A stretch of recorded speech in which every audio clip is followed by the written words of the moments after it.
வணக்கம். இது நியூஸ் 8 தமிழ்நாடு செய்திகளை தொகுத்து வழங்குவதற்காக நான் பாலவேல் சக்கரவர்த்தி. செய்திகளை விரிவாக பார்ப்பதற்கு முன்னர் முதலில் தலைப்புச் செய்திகளை பார்க்கலாம். மின்னணு வாக்குப்பதிவு இயந்திரம் விவிபேட் ஆகிய இரண்டுக்கும் தனித்தனி மைக்ரோ கண்ட்ரோலர்கள் உள்ளன. விவிபேட்டில் பதிவான ஒப்புகை சீட்டுகளையும் எண்ணக் கோரிய வழக்கில் தேர்தல் ஆணைய அதிகாரி விளக்கம். மின்னணு வாக்குப்பதிவு இயந்திரம் தொடர்பான வழக்கில் தரவுகளை அனைத்தையும் முன்வைத்தது தேர்தல் ஆணையம். இரண்டாவது முறையாக தீர்ப்பை ஒத்திவைத்தது உச்சநீதிமன்றம். சமூக நீதியை நிலைநாட்டுவதில் தமிழ்நாடு முதலிடத்தில் இருப்பதாக முதலமைச்சர் மு.க.ஸ்டாலின் பெருமிதம். டெல்லி சமூக நீதி மாநாட்டில் முதலமைச்சரின் உரையை வாசித்த திமுக எம்பி வில்சன். பிரதமரின் கடன் தள்ளுபடியால் ஆதாயமடைந்த பெரும் தொழிலதிபர்களின் 16 லட்சம் கோடியை 90% இந்தியர்களுக்கு திருப்பித் தருவோம். காங்கிரசின் தேர்தல் வாக்குறுதியை கண்டு மோடி பயப்படுவதாகவும் டெல்லியில் நடந்த மாநாட்டில் ராகுல் காந்தி பேச்சு. இந்தியர்களின் பரம்பரை சொத்துகள் மீது வரி விதிக்க காங்கிரஸ் திட்டம். சத்தீஸ்கரில் நடைபெற்ற பாஜக பரப்புரையில் பிரதமர் மோடி விமர்சனம். ராகுல் காந்திக்கு ஆதரவாக வயநாட்டில் பிரியங்கா இறுதிக்கட்ட பரப்புரை.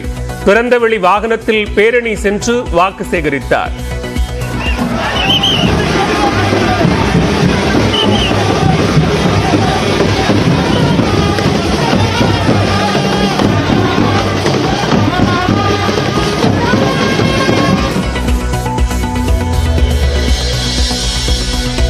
ராகுல் காந்தி போட்டியிடும் வயநாடு தொகுதியில் பாஜக வேட்பாளர் சுரேந்தர் வெற்றி பெறுவார்.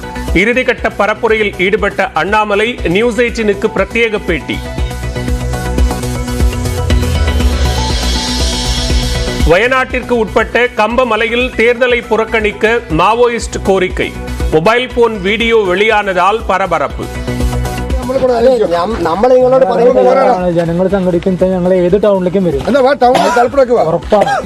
അതേസമയം ജനങ്ങൾ സംഘടിക്കുക എന്ന് പറയുന്ന ഒരു പ്രവൃത്തിയുണ്ട്. അതൊരു അങ്ങനെ ജനങ്ങൾ സംഘടിച്ച്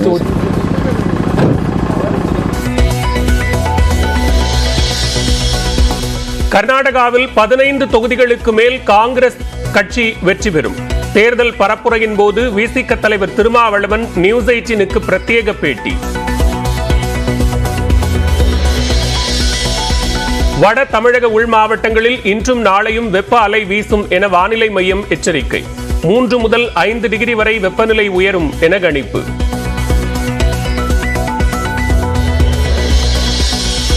குடியாத்தம் அருகே கோழி பண்ணையில் பயங்கர தீ விபத்து. தீயில் கருகி 2000க்கும் அதிகமான கோழிகள் உயிரிழப்பு.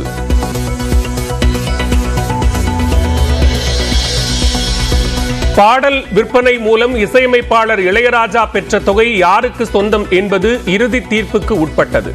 பாடலாசிரியரும் பாடலுக்கு உரிமை கோரினால் என்னவாகும் என உயர்நீதிமன்றம் கேள்வி. சென்னையில் ஸ்மோக் பிஸ்கெட் தயார் செய்யும் இடங்களில் ஆய்வு செய்ய உத்தரவு. நியூஸ் 18 தமிழ்நாடு செய்தி எதிரொலியாக உணவு பாதுகாப்புத்துறை நடவடிக்கை.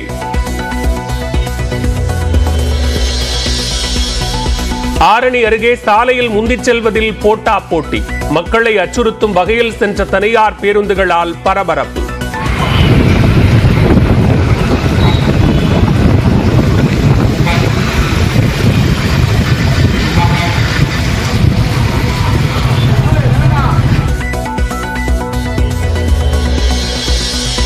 வடலூரில் வள்ளலார் சர்வதேச மையம் அமையும் பகுதியை தொல்லியல் நிபுணர் குழு ஆய்வு செய்ய வேண்டும்.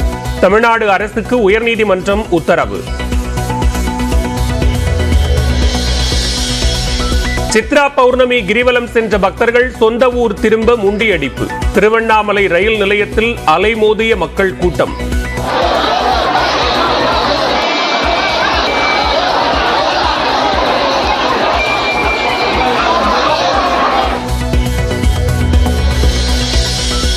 புதுச்சேரியில் உடல் பருமனை குறைக்க அறுவை சிகிச்சை செய்து கொண்ட இளைஞர் உயிரிழந்த சோகம். குடும்பத்தினர் அளித்த புகாரின் பேரில் காவல்துறையினர் விசாரணை.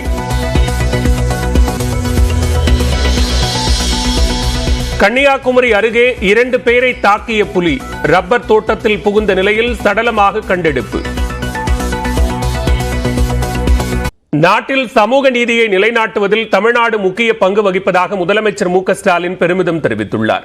டெல்லியில் காங்கிரஸ் சார்பில் நடைபெற்ற சமூக நீதி மாநாட்டில் தமிழ்நாடு முதலமைச்சர் மு க ஸ்டாலினின் உரையை திமுக எம்பி வில்சன் வாசித்தார். அதில் நாட்டில் சமூக நீதியை நிலைநாட்டுவதில் தமிழ்நாடு முக்கிய பங்கு வகிப்பதாக முதலமைச்சர் கூறியுள்ளார்.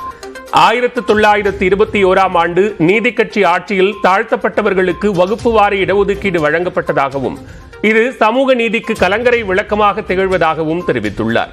நாடு சுதந்திரம் அடைந்த பிறகு இடஒதுக்கீடுக்கு எதிராக அச்சுறுத்தல் எழுந்தபோது திராவிட இயக்கம் போராட்டத்தை முன்னெடுத்ததாகவும் முதலமைச்சர் குறிப்பிட்டுள்ளார். தொழில், கல்வி, படிப்புகளில் அரசு பள்ளி மாணவர்களுக்கு 7.5% இடஒதுக்கீடு அமலில் உள்ளதை சுட்டிக்காட்டிய அவர், தாழ்த்தப்பட்ட சமூகத்தில் இருந்து கிறிஸ்தவர்களாக மதம் மாறியவர்களுக்கும் இடஒதுக்கீடு வழங்க வேண்டும் என்று சட்டப்பேரவையில் தீர்மானம் நிறைவேற்றப்பட்டிருப்பதாகவும் தெரிவித்துள்ளார். மேலும் தாழ்த்தப்பட்டோர், பழங்குடியினர் மற்றும் இதர பிற்படுத்தப்பட்டோரை முன்னேற்றுவதற்காக புதிதாக வரும் அரசு நடவடிக்கை எடுக்கும் என்று நம்புவதாகவும் முதலமைச்சர் தெரிவித்துள்ளார். பிரதமர் மோடி ஆட்சியில் கடன் தள்ளுபடியால் ஆதாயம் அடைந்த பெரும் தொழிலதிபர்களிடமிருந்து 16 லட்சம் கோடியை மீட்டு அதனை 90% இந்தியர்களுக்கு திருப்பித் தருவோம் என்று ராகுல் காந்தி வாக்குறுதி அளித்துள்ளார். டெல்லியில் காங்கிரஸ் சார்பில் நடைபெற்ற சமூக நீதி கருத்தரங்கில் கலந்து கொண்டு பேசிய ராகுல் காந்தி, காங்கிரசின் தேர்தல் அறிக்கை புரட்சிகரமானது என்றும் இதனை பார்த்து பிரதமர் மோடி பயந்திருப்பதாகவும் கூறினார். சாதிவாரி கணக்கெடுப்பு என்பது தனது லட்சியம் என்றும் தெரிவித்தார். சாதிவாரி கணக்கெடுப்பு நடத்துவதை எந்த சக்தியாலும் தடுக்க முடியாது என்றும் காங்கிரஸ் ஆட்சி அமைந்ததும் சாதிவாரி கணக்கெடுப்பு நடத்தப்படும் என்றும் உறுதியளித்தார். நாட்டில் உள்ள பெரும் தொழிலதிபர்களின் 16 லட்சம் கோடி ரூபாய் கடனை பிரதமர் மோடி தள்ளுபடி செய்திருப்பதாக கூறிய ராகுல், பிரதமர் தள்ளுபடி செய்த பணத்தை தொழிலதிபர்களிடமிருந்து மீட்டு நாட்டில் உள்ள 90% மக்களுக்கு பகிர்ந்தளிப்போம் என்றும் உறுதிபட தெரிவித்தார். मैनिफेस्टो आपको अच्छा लगा? आपने देखा होगा कि प्रधानमंत्री पैनिक कर गए हैं. हाँ, बिल्कुल हिल गए, घबरा गए. क्रांतिकारी मैनिफेस्टो. இந்தியர்களின் பரம்பரை சொத்துகள் மீது வரி விதிக்க காங்கிரஸ் திட்டமிட்டிருப்பதாக பிரதமர் நரேந்திர மோடி குற்றம் சாட்டியுள்ளார். சத்தீஸ்கர் மாநிலம் சுர்குஜா பகுதியில் நடைபெற்ற பரப்புரை கூட்டத்தில் பேசிய பிரதமர் மோடி, சத்தீஸ்கரில் ஊழல்வாதிகளுக்கு எதிராக எடுக்கப்பட்ட நடவடிக்கைகளை ஒட்டுமொத்த நாடும் பார்த்து வருவதாக கூறினார்.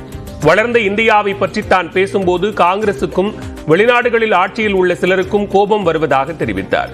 இந்தியா வலிமை அடைந்ததால் சில சக்திகளின் ஆட்டம் முடிவுக்கு வந்துவிடும் என்றும் அதனால்தான் காங்கிரஸ் மற்றும் இந்தியா கூட்டணியின் பலவீனமான ஆட்சியை அந்நிய நாடுகள் விரும்புவதாகவும் பிரதமர் பகிரங்கமாக குற்றம் சாட்டினார். தாழ்த்தப்பட்டோர், பழங்குடியினர் மற்றும் இதர பிற்படுத்தப்பட்டோருக்கான இடஒதுக்கீட்டை குறைத்துவிட்டு மத அடிப்படையில் சிலருக்கு இடஒதுக்கீடு வழங்க வேண்டும் என காங்கிரஸ் கூறி வருவதாகவும் பிரதமர் குறை கூறினார். இந்தியர்களின் பரம்பரை சொத்துகள் மீது வரி விதிக்க காங்கிரஸ் திட்டமிட்டிருப்பதாக கூறிய பிரதமர், இதன் மூலம் தங்களது பெற்றோரிடமிருந்து பெறப்பட்ட பரம்பரை சொத்துக்கும் வரி விதிக்கப்படும் என்றும் பெற்றோர் கடின உழைப்பால் சேர்த்த சொத்துக்களை அவர்களது பிள்ளைகளுக்கு கொடுக்க முடியாத நிலை ஏற்படும் என்றும் குற்றம் சாட்டினார்.